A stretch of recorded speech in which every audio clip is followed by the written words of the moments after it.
name is Mary Lester, and otherwise known as Grandmother. I'm going to demonstrate how I do Panoche, which I do every Christmas for my grandchildren and my children. But the first thing, I'm doing like Julia Childs. So the first thing is to have some wine. That's very, very important. And since I'm the only cook, then I'm doing this by myself with the wine. So here's to a good batch of Panoche. Ooh, that's pretty good wine. Okay, now, I read the recipe, so what I'm doing is putting it all together now, and I think I have all my utensils here. The first, I have to put some butter on the pan, the sides of the pan, and they say the reason that you should do this is so it doesn't get sugary, because if it gets against the side of the pan, then it seems to get sugary. All of this is science. It doesn't say that in the recipe, but some recipes say, always when you do candy, butter the sides of the pan. Now we've done that, and then I'm going to put in 1½ cups of granulated sugar.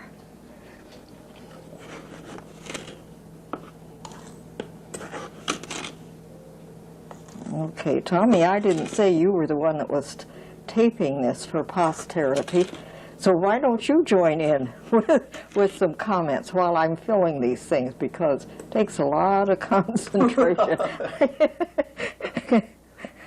There's 1 cup and 1/2 cup. So how many years has it been, Grandma, since the first time you made Panoche? You said you made it for Grandpa. Well, the times that I struggled so with it, I guess, probably, were the times that I first made it. And that was when Noreen was about a year old. So now Noreen is 60 years ago, Tommy. Amazing. 60 years ago. This is an antique recipe. It went back, I don't know how far it went back. Now, I want my brown sugar. And this is that zipper. Oh, is this open, Tommy, so I can get in it? Yeah, just pull the two. Oh. Just have to use strength. So, we want 1 cup of this, of the dark brown sugar. Some people, I think, make it with light brown sugar, but Locke's mother always used the dark brown, and so I do too. And my problem with when I first started making it was that I used my mother-in-law's recipe, and she used whipping cream. So whipping cream is a very, very thick cream, and every time that I would make this, it would curdle. And then Locke would be very disappointed because he had his mouth all set for Panoche. But curdled Panoche just doesn't taste too good. So finally, I thought to myself, well, I will use condensed milk instead of the whipping cream. And I tried that, and it worked. So from then on, that's what I've been doing. And the reason I thought about the condensed, evaporated milk, not condensed, that's different, evaporated milk, was because I was giving Noreen a formula. And I had some of the evaporated milk on hand, and just to try it out, I did it that way, and it turned out well. So I don't know. Maybe, Tommy, when you make it, you might want to try it with the whipping cream. But I think it would be awfully rich. That would be. Ooh. Yeah, I don't know that it would be good for your heart. Okay, now we're going to the 2/3 cup of evaporated milk.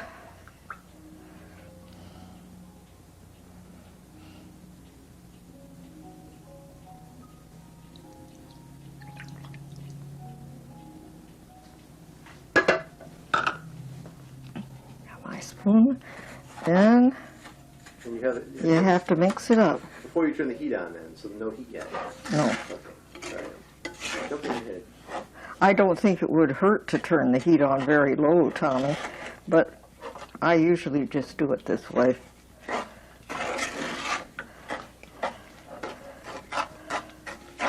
So you stir it up, but then while it's cooking, you also stir it until it starts to boil. And then you turn the heat down and you don't stir it after that, unless it's absolutely necessary, like if you think it's burning or sticking to the bottom of the pan.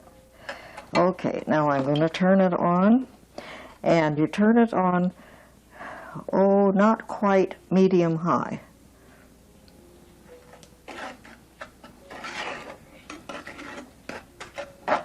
So this is the long process, just standing here stirring. I have to have another thing of wine.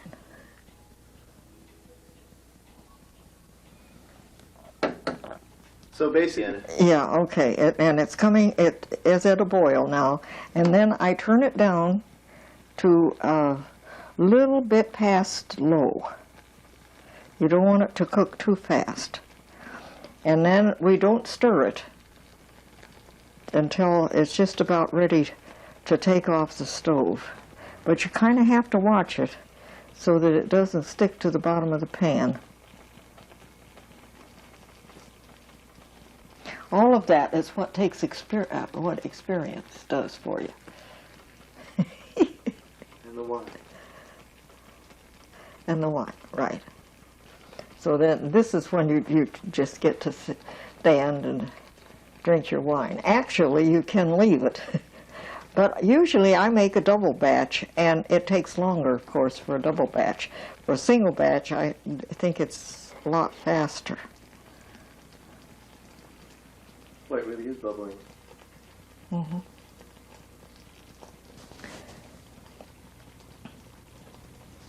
Oh, when it's almost, when it's getting near the done part, when it starts to shrink up, so the volume is not as great. That's one way you can do. Well, see, then you can test it if you think that it's getting near the point where it's all, no, it's too thin, I'm sure, but we will do it anyway. And what are you looking for? To make a soft ball. Now, see, when you do like this and it doesn't go into a soft ball, it just... Hollow when it was done. She probably could have made it so it was very artistic, Tommy. Probably. She could help us with lighting, too. Yeah. Oh, well. So what was your most successful batch of Panoche ever? Oh, I can't remember, Tommy. I remember the first time that it turned out so that it was good. I was thrilled to pieces. But since then, I've had better batches of it. But I never thought that I would conquer that. But I kept trying because it meant so much to Locke for him to have the Panoche. So, a young wife, she just goes all out to do that sort of thing. Even though, see, I had Noreen, and by that time, I was expecting Jerry. So when did it start becoming tradition to make it at Christmas? Well, it was always. Always. So that's when Grandfather's mother used to make it as well? Yes, Okay. yes. That's when she made most of her candy. She used to make fudge, though, other times. But the Panoche, you only got that at Christmas. Okay, so that is Yeah. tradition doing that. Yeah. Okay. Yeah. That's good. So this is blasphemous, making it, January, No. winter. No, it doesn't mean you can't do it. It's just that you don't do it, that's all. And she used to make such good candies. She was very good at making candies. My mother was good at baking pies, and cookies, yeah. And Locke's mother was good with meats, and she was good with candies. So he grew up on Panoche. I mean, obviously she made it since she was young, too. Yeah. And then she used to make another candy that was like it was made with gelatin. And she would make it red and then a batch of red and a batch of green, and then she would put powdered sugar on it. Was it chewy? What? Was it chewy, Ken? One of the things that every young girl learns how to make is fudge. And I used to make very, very good fudge, but I make it so seldom anymore that I don't think it's, outstanding or anything. It's just fudge. I put some fudge in your thing, yeah. But I didn't put any nuts in it. I like nuts. I do too. But when I make that fudge, I do it principally for Bill Bergen as his Christmas present, and he doesn't like nuts. Does he like Panoche? Mm-mm. So there is a person in the family who doesn't like Panoche. Well, of course, he's not a blood relative. But I think Bill Borwick likes Panoche. In fact, I know he does, but Rita Ann very seldom will sacrifice any of her package to give to him. Now, does she know how to make it, Panoche? Huh. Wow. No. So this is the first time these secrets are being revealed. Yeah. TV audience. Yeah, right. So anybody who wants to learn how to make Panoche. Just send See, me I wish $99 and they'll Loxma. send you It's too a bad we didn't have this years ago and we could have her making it. Locke's mother. Yeah. That'd really be something. Well, I don't know that that'd be any better than me making it, but she'd have a different thing, with her. Well, I don't know. I don't know if I ought to test it again. But there was one time when we lived in Northbrook, and I made different Christmas candies, and I even made the kind where you do the nougat and then you dip it in chocolate, and that was a lot of fun. But it also took a lot of time, and I didn't do it after that.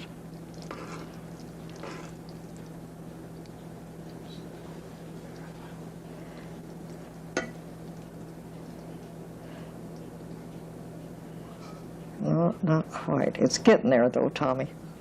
I was in France. They didn't have brown sugar. Really? Oh. One time I was going to make it, and Locke was in England, in London, and I asked him if he would try to find some brown sugar. Well, he found some brown sugar, was light brown sugar, and he brought it on the plane, and they stopped him at customs because they thought it was drugs. See, it was just in a cellophane package. Didn't say it. He didn't get to bring it home then? Oh, yeah, he did. Yeah. But the guy tasted it, tasted it. That's funny, the thought of So I guess I must have made the Panoche then from that. But it was a light brown sugar. It wasn't a dark brown. The thought of someone stopping grandfather as a drug smuggler. Well, he'd be a perfect one, because nobody would suspect him, right?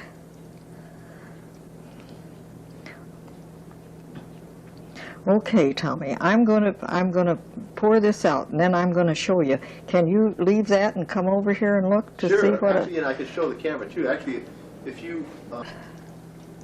So just put a little bit like that. See what it looks like now? Oh yes. So it's not really balls, but it Not just yet, stays. but then you put your fingers in here, and see if you can make it into a ball. Okay, actually, can you just repeat that again? You put your fingers in the water, and you gather all the candies together and see if you can make it into a ball. Now, this did go into a ball, but it took a little while to do it, so I think it needs a little bit more. See? So can you talk about how often you check? You know what? You look at the candy and you see what it looks like. And you think, well, it looks like it might be just about done. And so then you test it. If it's not done, then you wait maybe 5 minutes more and do it again until it forms the ball. Or I guess I should say until you can form the ball.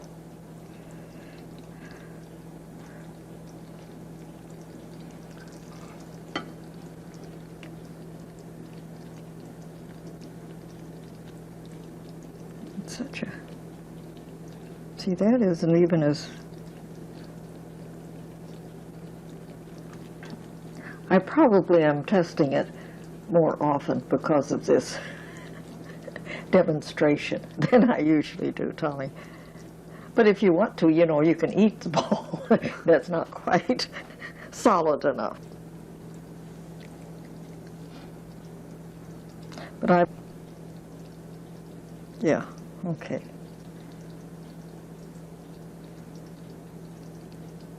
I don't know, Tommy, if the camera will show that, but it is, see how that makes a better ball?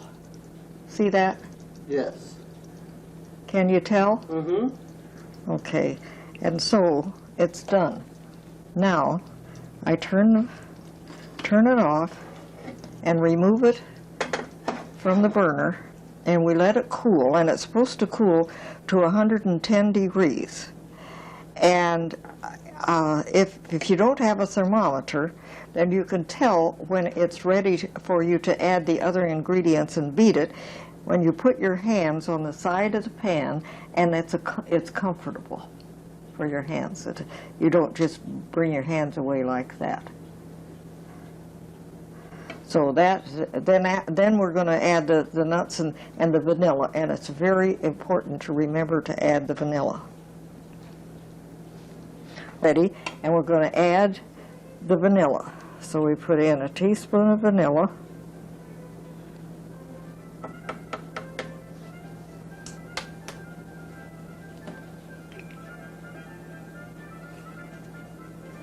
And then we're going to stir it.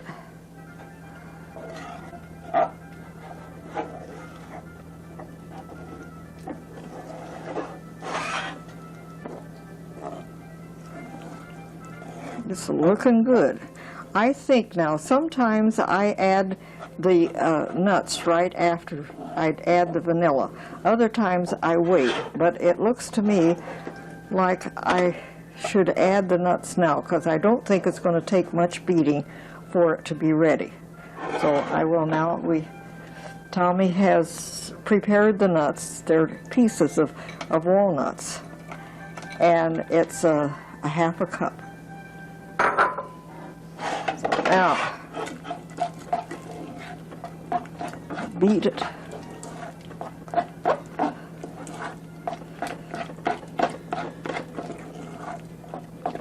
And this takes a little while.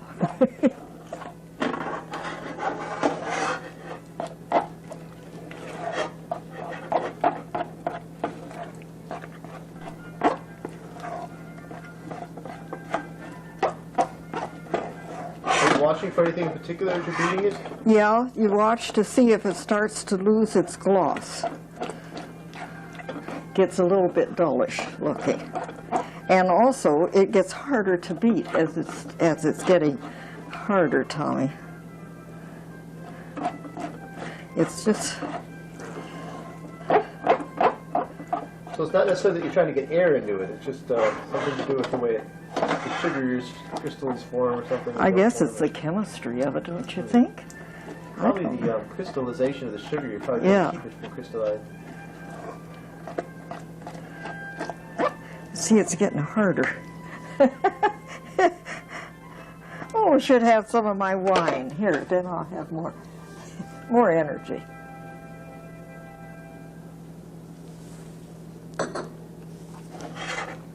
Now, it's... Does it matter what kind of wine you drink? I don't know, that white wine tastes pretty good. It's just quantity, not the type. This is the first for me to drink the wine while I make the candy. Ooh. Yes. Let me just zoom in on that, though. If you could just hold it up for a second. Okay. All right. Can you run the spoon through it once, just so we can see the consistency? Okay. Okay. Now, I have to get it in the pan now, so that it's not just one big lump.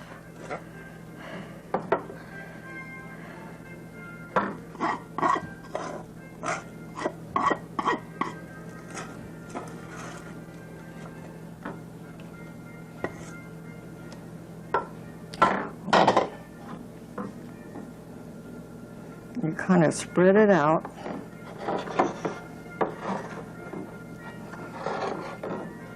Tommy, I think that's going to be perfect. I really do.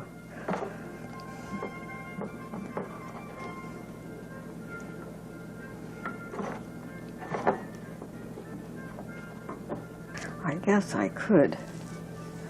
Oh, well. You want the pan, Tommy? Sure. That's all. The Panoche. Can you just hold up the... The Panoche pan? All right, here we go. All right. Here we Wow, are, grandmother, Tommy. Would you we like did to it. have a Yes. piece of Panoche? It is beautiful. Our Okay. creation of the day. Yeah, right. Congratulations. To us and the Panoche. Yes. Bon appetit. Looks beautiful.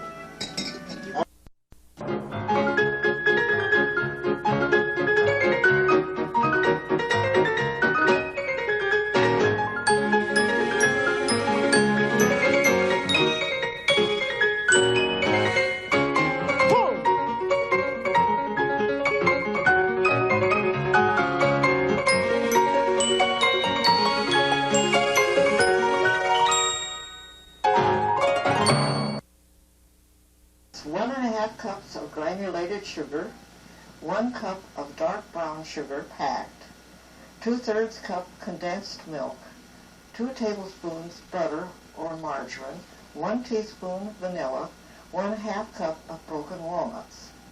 Now I'll tell you how you're supposed to do it. You butter the sides of a heavy 2-quart, I can't read my own writing, saucepan. In it, combine the sugar, the milk, and the butter. Heat over medium heat, 238 degrees, stirring only if necessary.